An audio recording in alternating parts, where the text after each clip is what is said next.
की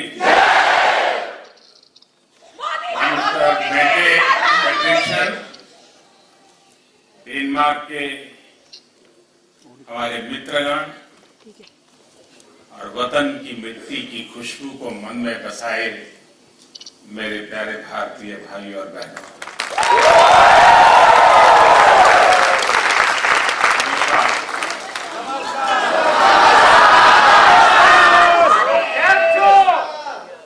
सबसे पहले तो मैं डेनमार्क के प्रधानमंत्री जी का हृदय से आभारी हूं कि उन्होंने इतना समय हमें दिया। 2 नंबर कम है। मुझे मालूम है कि उन्हें अगले काम के लिए, कार्यक्रम के लिए बीच में से निकलना पड़ेगा। मैं उनसे भी आग्रह करूंगा कि आप संकोच मत कीजिए। अगर मेरा थोड़ा लंबा चल जाए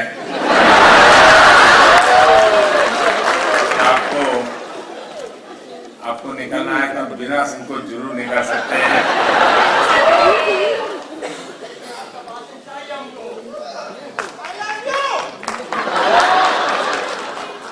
आप लोगों ने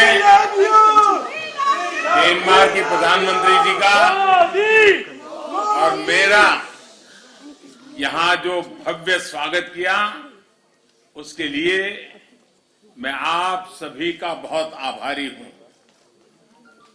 आज प्रधानमंत्री फ्रेडरिक्सन का यहां होना इस बात का प्रमाण है कि भारतीयों के प्रति उनके दिल में कितना प्यार और सम्मान है।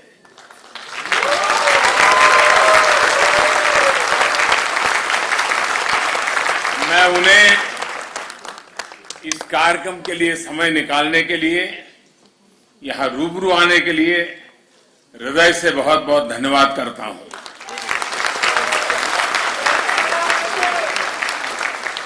साथियों, कोरोना के कारण बहुत समय तक सभी की लाइफ एक तरह से वर्चुअल मोड में ही चल रही थी। अब ऑनलाइन से हमें ऑफलाइन जाना है, और हकीकत ये भी है कि ऑफलाइन ही लाइफलाइन है।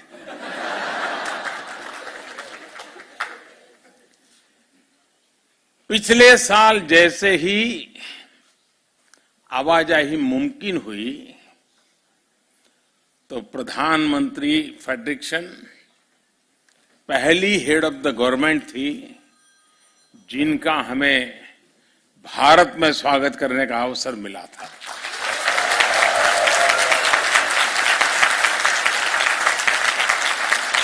ये भारत और डेनमार्क के मजबूत होते संबंधों को दिखाता है।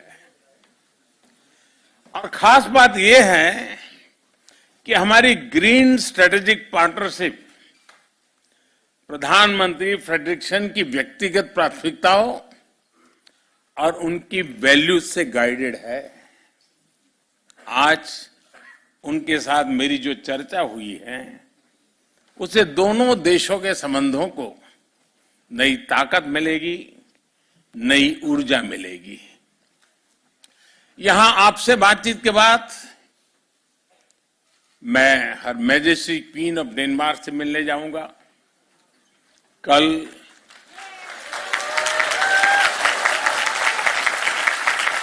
नॉर्डिक इंडिया समिट में नई संभावनाओं की तरफ हम बढ़ने वाले हैं। मुझे खुशी है कि पूरे नॉर्डिक रीजन के साथ भी भारत के रिश्ते बहुत मजबूत हो रहे हैं। साथियों, दुनिया भर में फैले भारतीय डायस्पोरा को अगर मिला लिया जाए तो उनकी संख्या कई देशों की आबादी से अधिक होगी।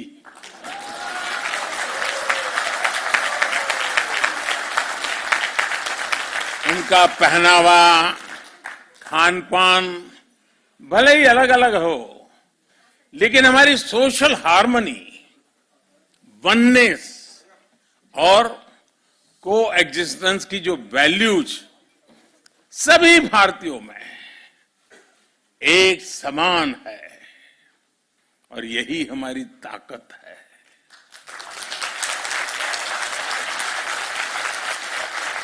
और जिनकी रूट्स किसी भी तरह मां भारती से जुड़ी हैं, वे स्वाभाविक तरह से लोकतंत्र और रूल ऑफ लॉ के प्रति सम्मान रखते ही हैं।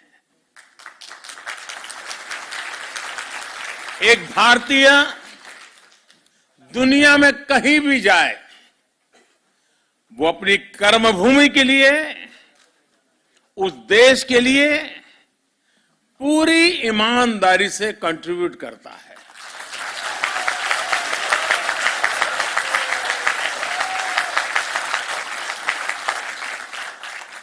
अनेक बार जब मेरी वर्ल्ड लीडर से मुलाकात होती है, तो अपने देशों में बसे भारतीय समुदाय की उपलब्धियों के बारे में मुझे बड़े गर्व से बताते हैं। वे इंडियन कम्युनिटी के परिश्रम और शांतिपूर्ण नेचर की सराहना करते थकते नहीं है।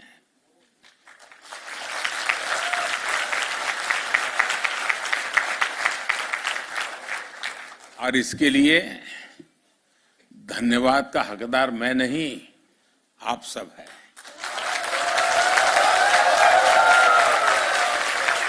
आप लोगों का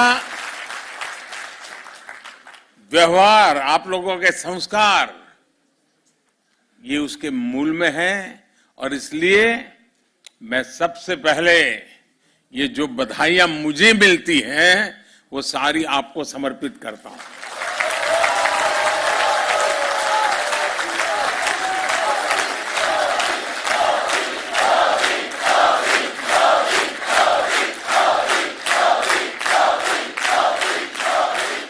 इंक्लूसिवनेस और कल्चरल डाइवर्सिटी, विविधता, विशेषता भारतीय समुदाय की ऐसी शक्ति है जो हम सबको प्रतिपल जीवंतता का एहसास कराती है।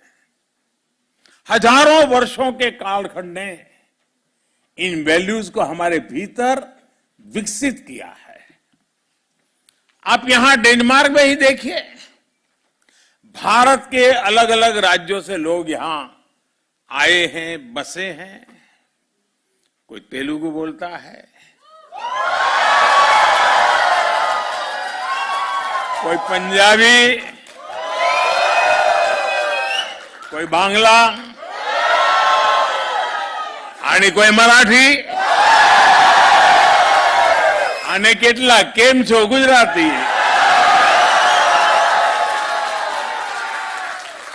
तो कोई तमिल वणक्कम से शुरू करता है, तो कोई मलयाली, कोई उड़िया जय जगन्नाथ, कोई कन्नड़ा, तो कोई असमिया।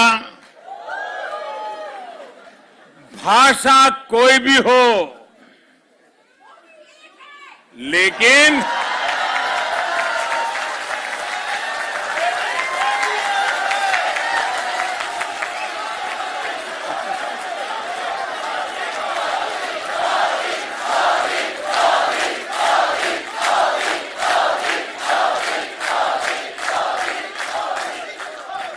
भाषा अनेक, भाव एक। भाषा कोई भी हो, लेकिन हम सभी के संस्कार भारतीय ही है।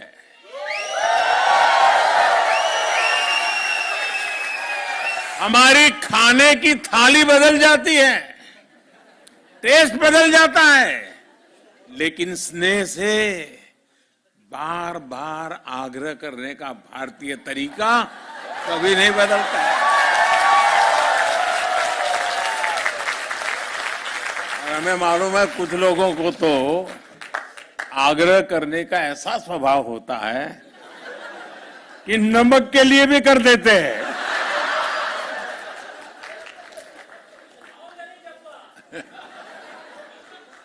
हम राष्ट्र रक्षा के लिए मिलकर खड़े होते हैं, राष्ट्र निर्माण में मिलकर जुटते हैं।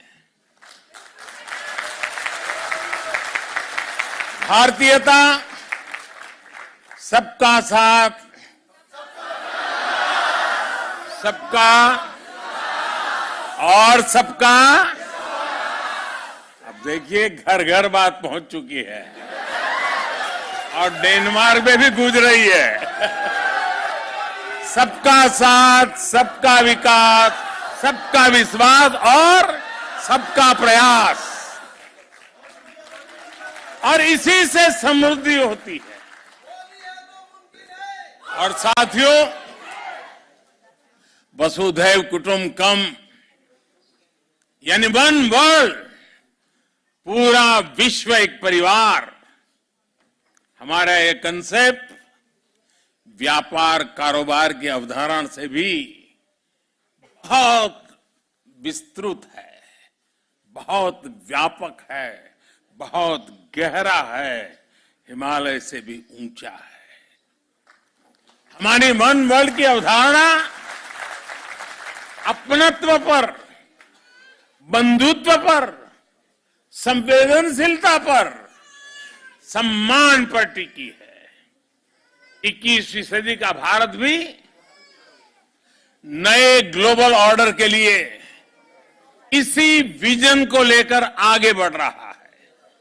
साथियों, आज भारत जो कुछ भी हासिल कर रहा है, वो उपलब्धि सिर्फ भारत की नहीं है, बल्कि वो करीब 1/5 ह्यूमैनिटी की उपलब्धि है। कल्पना कीजिए कि अगर भारत में हम वैक्सीनेशन को हर परिवार तक नहीं पहुंचा पाते, तो उसका दुनिया पर क्या असर होता। अगर भारत मेड इन इंडिया सस्ती और प्रभावी वैक्सीन पर काम न करता, बड़े स्केल पर प्रोडक्शन न करता, तो दुनिया के अनेक देशों की स्थिति क्या होती।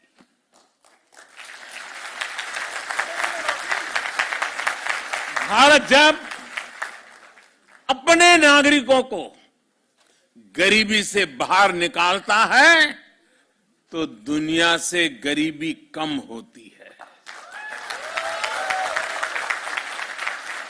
भारत में जब गरीब को housing, sanitation, clean drinking water, free health care, financial inclusion, ऐसी जब अनेक सुविधाएं मिलती हैं, तो इससे दुनिया के अनेक देशों को एक नया विश्वास मिलता है।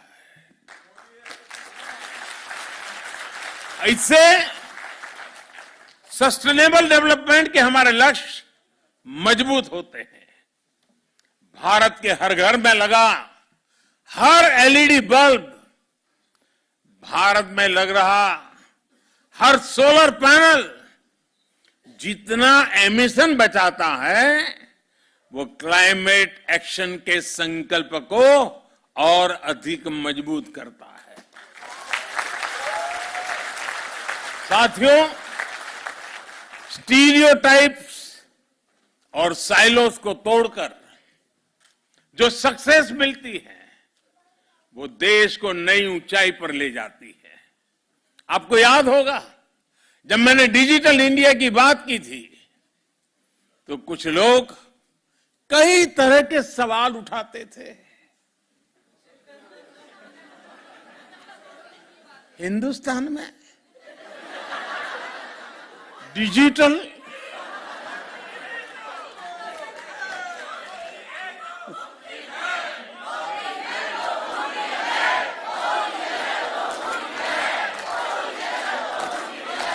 न जाने ऐसे सवाल पूछते थे। लेकिन आज मैं कहना चाहता हूं दोस्तों, 5-6 साल पहले हम पर कैपिटा डेटा कंजम्पशन के मामले में दुनिया के सबसे पिछड़े देशों में से एक थे।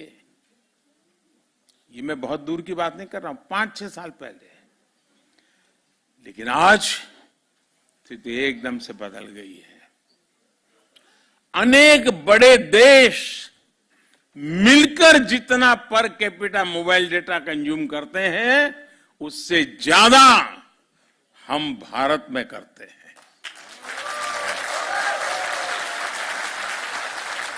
सबसे बड़ी बात यह है कि आज जो भी नया यूजर जुड़ रहा है, वो शहरों से नहीं है, दूर सुदूर जंगलों में रहने वाले भारत के छोटे छोटे गांव है। दोस्तों,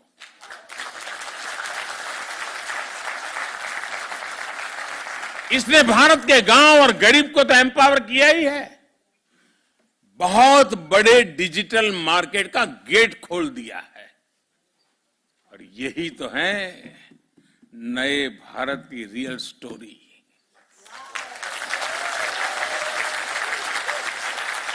देश का मिजाज कैसे बदलता है, इसका एक और उदाहरण मैं आपको बताना चाहूंगा। यह हमारी आजादी का 75वां साल है। लगभग 75 महीने पहले, 75 मंथ्स पहले की बात मैं कर रहा हूं, हमने स्टार्टअप इंडिया कार्यक्रम शुरू किया था। तब स्टार्टअप इकोसिस्टम के रूप में दुनिया में भारत की कोई गिनती ही नहीं थी। नाम कहीं उल्लेख ही नहीं होता था। आज हम यूनिकॉर्न्स के मामले में दुनिया में नंबर 3 पर खड़े हैं।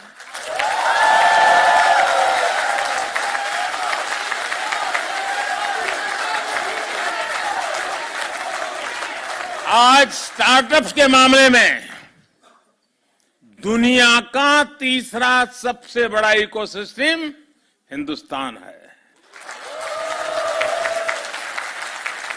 2 साल पहले जब दुनिया कोविड से जूझ रही थी,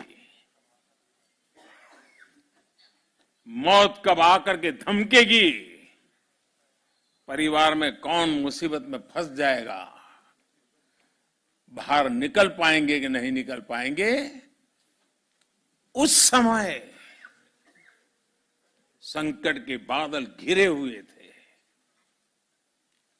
चिंताएं चारों तरफ फैली हुई थी। उस समय भारत का नौजवान, उस स्थिति को याद कीजिए दोस्तों। भारत का नौजवान करीब करीब हर महीने एक यूनिकॉर्न बना रहा था।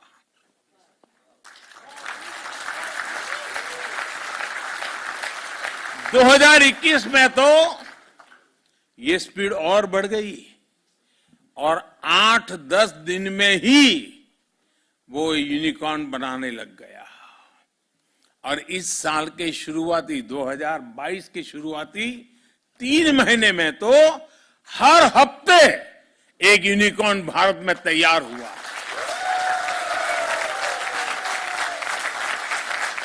साथियों, भारत की ताकत, और ये बात दुनिया भी धीरे धीरे समझने लगी है। भारत की ताकत जब बढ़ती है तो साथियों, मेरे शब्दों में विश्वास करिए, दुनिया की ताकत भी बढ़ती है।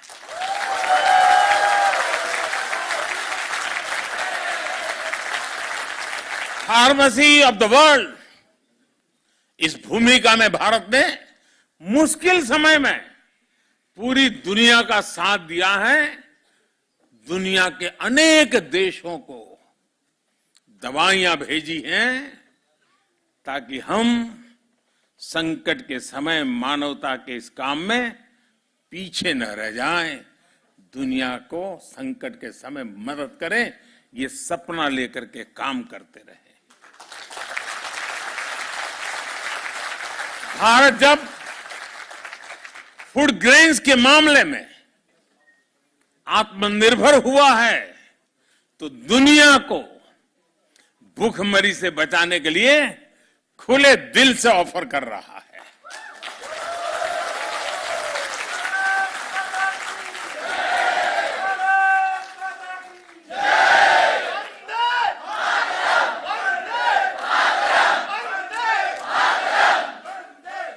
आईटी के मामले में भारत की ताकत बढ़ी तो इस सदी के बड़े संकटों के दौरान भारत ने दुनिया की मदद की। आज भारत एक बड़ी डिजिटल ग्लोबल पावर है, लेकिन इसको भी हमने अपने तक सीमित नहीं रखा है, बल्कि दुनिया के साथ हम शेयर कर रहे हैं। भारत के पास स्केल और स्पीड के साथ साथ शेयर एंड केयर की वैल्यू भी है। इसलिए ग्लोबल चैलेंजेस से निपटने के लिए भारत की कैपेसिटी में इन्वेस्ट करना वो सिर्फ भारत के लिए नहीं, दुनिया के लिए भी भलाई का काम है, दुनिया के हित में है।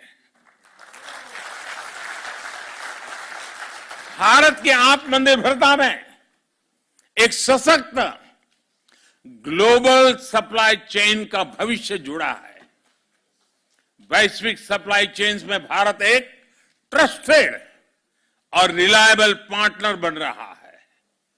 साथियों, दुनिया को बेहतर बनाने के लिए भारत और डेनमार्क की साझेदारी बहुत अहम है।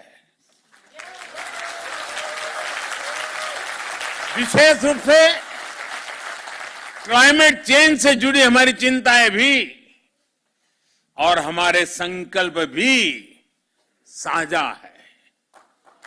क्लाइमेट को जो नुकसान हुआ है उसमें भारत की भूमिका बहुत नगण्य है। दुनिया को तबाह करने में हिंदुस्तानियों की कोई भूमिका नहीं।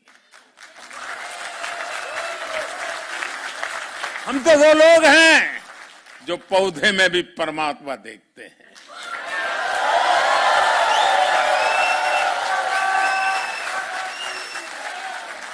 हम वो लोग हैं जो नदी को मां मानते हैं। Thank you excellency.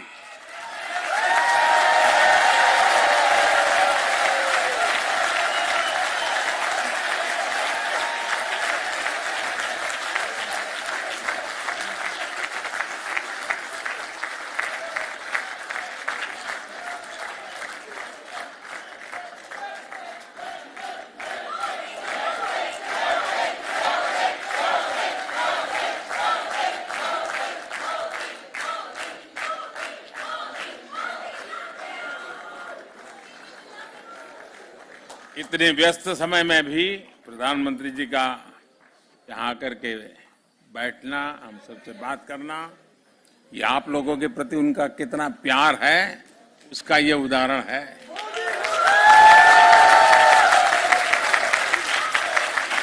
साथियों, मैं आपसे जो बता रहा था कि हम जो भी अच्छा करने का प्रयास कर रहे हैं उससे दुनिया लाभान्वित होती है, लेकिन दुनिया की भलाई के देखते हुए भारत ने वर्ष 2070 तक, जैसा मैंने कहा, हमने दुनिया में इस प्लेनेट को, इस पृथ्वी को बर्बाद करने में हिंदुस्तानियों का कोई रोल नहीं है, हिंदुस्तान का कोई रोल नहीं है। उसके बावजूद भी भारत ने वर्ष 2070 तक नेट जीरो का संकल्प लिया है। भारत दुनिया के उन चंद देशों में है जो इस दिशा में किए गए अपने कमिटमेंट को समय से पहले पूरा कर रहा है।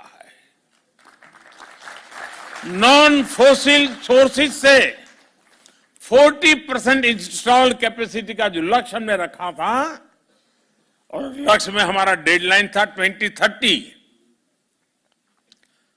अभी तो 2030 काफी दूर है, लेकिन उस काम को हमने 9 साल पहले ही पूरा कर लिया जी।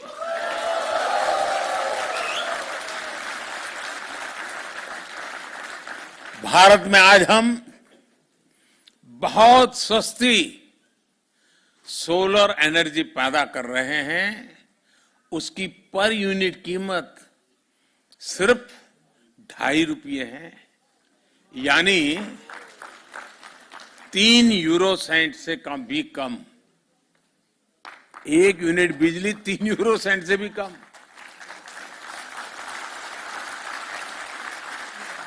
और हमारी कोशिश है कि उसको हम 2.5 रुपये से और नीचे ला करके 2 रुपये तक ले जाने की कोशिश कर रहे हैं।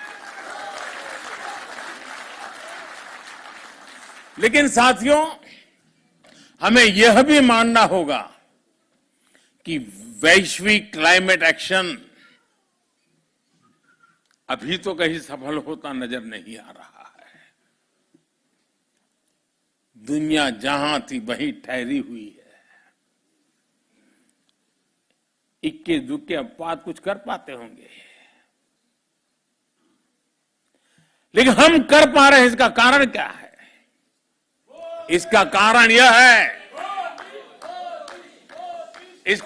यह है कि हम क्लाइमेट एक्शन को सरकारों की मल्टीलेटरल संस्थाओं की जिम्मेदारी के रूप में देखते रहे हैं। जब तक सोसाइटी इससे जुड़ा महसूस नहीं करेगी, मोदी मोदी करने से नहीं होता है।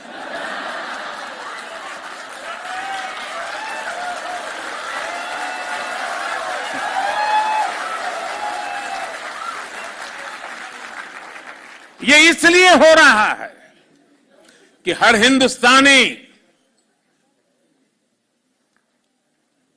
वचनबद्ध होकर के, संकल्पबद्ध होकर के खुद से जो हो सकता है करता है। और जब हर व्यक्ति इसे खुद का दायित्व मानता है तो लक्ष्य से हम कभी दूर नहीं रहते दोस्तों। और आज हिंदुस्तान इसलिए कर पा रहा है।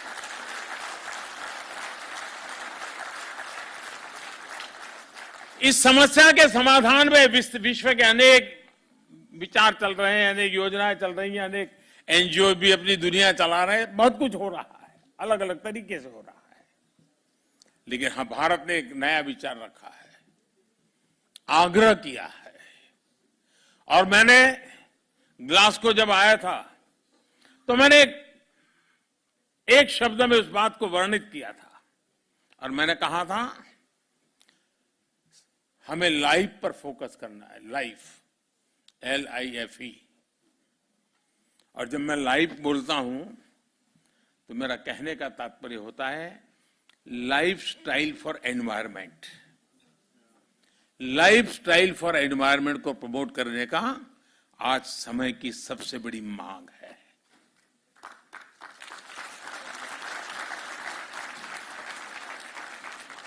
कंजम्पशन ओरिएंटेड अप्रोच, इससे बाहर निकलना बहुत जरूरी है।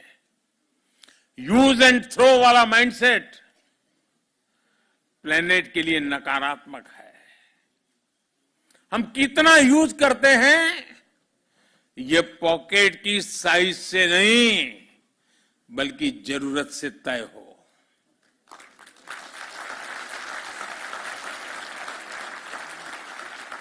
हम जरूरत से ज्यादा जो भी यूज कर रहे हैं उससे दुनिया में कोई न कोई वंचित हो रहा है। उससे दुनिया के किसी कोने में नेचर को एक्सप्लॉइट करने का दबाव बढ़ रहा है। इस सेंस ऑफ रिस्पॉन्सिबिलिटी को हमें अपनी फैमिलीज में जागृत करते रहना होगा और हर भारतीय को दुनिया में जहां जाए वहां इन हमारे संस्कारों को प्रकट करते ही रहना चाहिए। मुझे विश्वास है कि डेनमार्क और भारत साथ मिलकर विश्व की कई समस्याओं के लिए इनोवेटिव समाधान तलाश सकते हैं। ऐसे समय में जब हम आजादी का अमृत महोत्सव मना रहे हैं तब हमारी ये साझेदारी और अहम है। डेनमार्क भारत के व्हाइट रिवॉल्यूशन में हमारे साथ था, अब हमारे ग्रीन फ्यूचर में हमारा मजबूत साझेदार बन रहा है।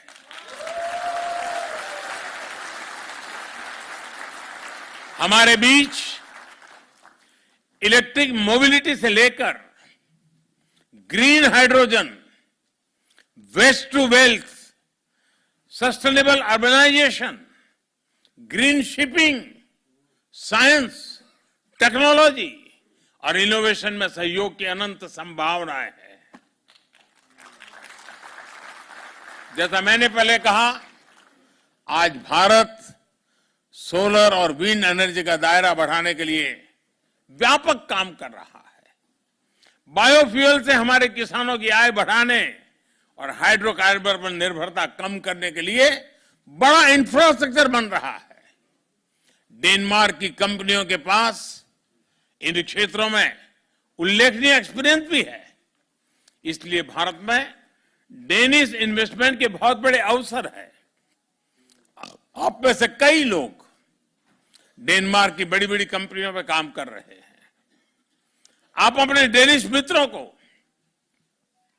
अपने कलीग को भारत में मौजूदा अवसरों के बारे में जरूर बताएंगे ना?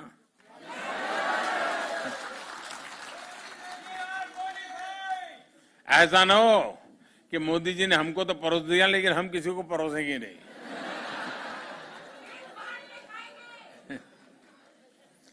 साथियों, यहां कोपेनहेगन यूनिवर्सिटी में विश्व प्रतिष्ठित नील बोर इंस्टीट्यूट है।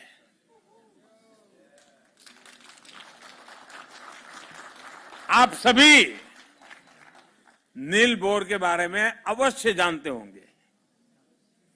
फंडामेंटल फिजिक्स के इतिहास में वे सबसे इलस्ट्रियस व्यक्तियों में से एक है। उनकी इंटेलेक्चुअल उपलब्धियों के अलावा नील बोर इसलिए भी सम्मानित है क्योंकि उन्होंने अपने समय में कई टॉप साइंटिस्ट का जीवन बचाया था। लेकिन बहुत कम लोगों को इस बात का पता है कि नील बोर को जब खुद इंटेलेक्चुअल शरण की आवश्यकता होती थी तो वे भारत के स्क्रिप्चर्स की तरफ जाते थे।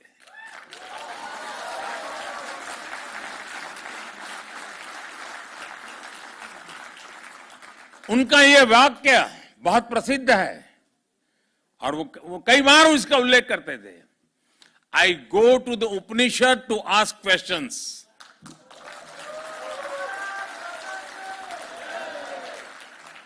आज नम्रतापूर्वक लेकिन बड़े विश्वास के साथ हम अपने डेनिश दोस्तों को यह कहना चाहते हैं, come to India to jointly find answers to the problems of the planet.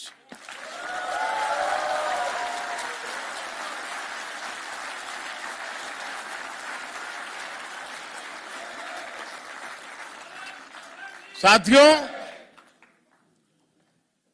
जब मैं आपके बीच में आया हूं और मेरे ये डेनमार्क की पहली विजिट है,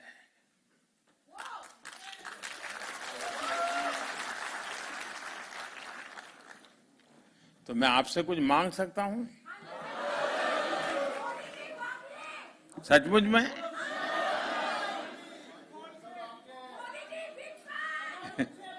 अब मैं मांगूंगा और आप मानेंगे नहीं तो?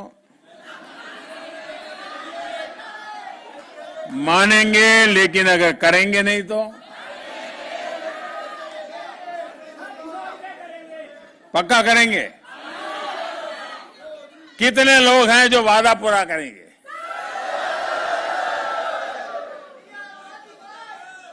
ये आजादी का अमृत महोत्सव चल रहा है। आजादी के 75 साल है। इस अमृत महोत्सव से शुरू करना है। कौन मानते हैं?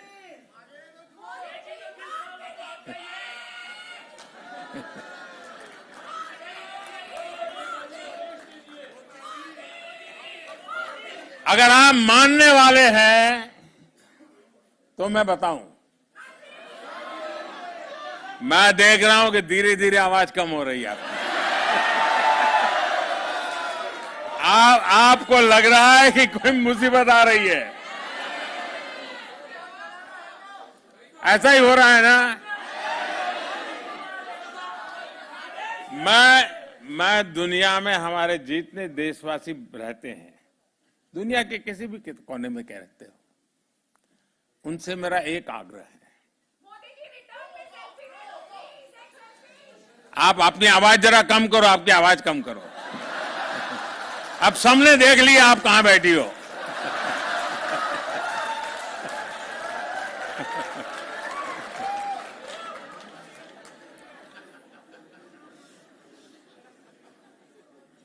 मुझे कोई बहुत बड़ा गंभीर बात बताने वाला नहीं, बस सामान्य बात है, बहुत छोटी। करेंगे? पक्का करेंगे? वादा निभाएंगे? देखिए, भारत इतना महान देश है, भारत के प्रति हम लोग इतना गर्व करते हैं। आप कम से कम हर वर्ष 5 नॉन इंडियन फ्रेंड्स, इंडियन नहीं, 5 नॉन इंडियन फ्रेंड्स को हिंदुस्तान देखने के लिए भेजने का काम कर सकते हैं, उनको प्रेरित कर सकते हैं।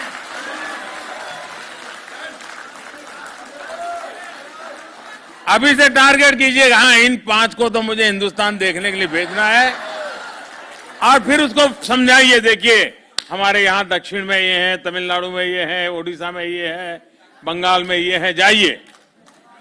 आपको कल्पना है दोस्तों, आप दुनिया की कितनी बड़ी ताकत बन जाओगे।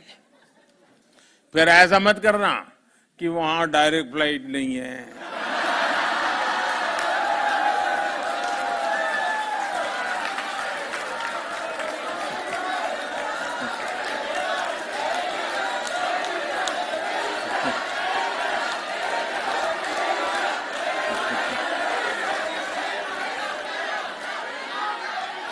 रोना धोना करने वालों का ये काम नहीं है जी।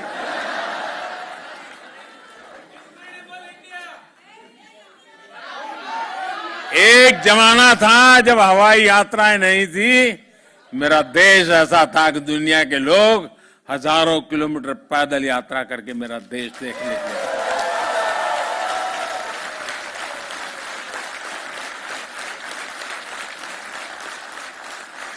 हमें ये फिर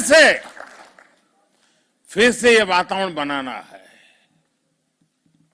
और आप देखिए, देखते ही देखते दुनिया के लिए एक ही डेस्टिनेशन बन जाएगा, चलो इंडिया।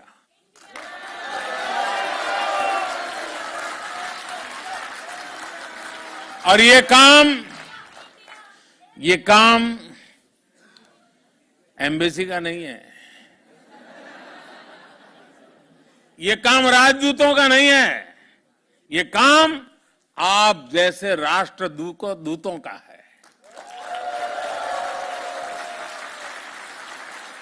राजदूत तो एक होता है, राष्ट्रदूत लाखों की तादाद में होते हैं। तो करेंगे? अब कुछ आवाज में दम है।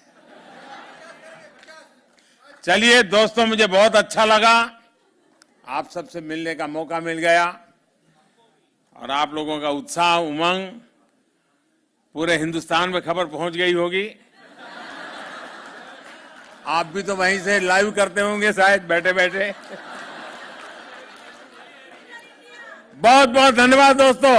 भारत माता की, भारत माता की, भारत माता की। वंदे वंदे वंदे वंदे वंदे वंदे वंदे वंदे वंदे।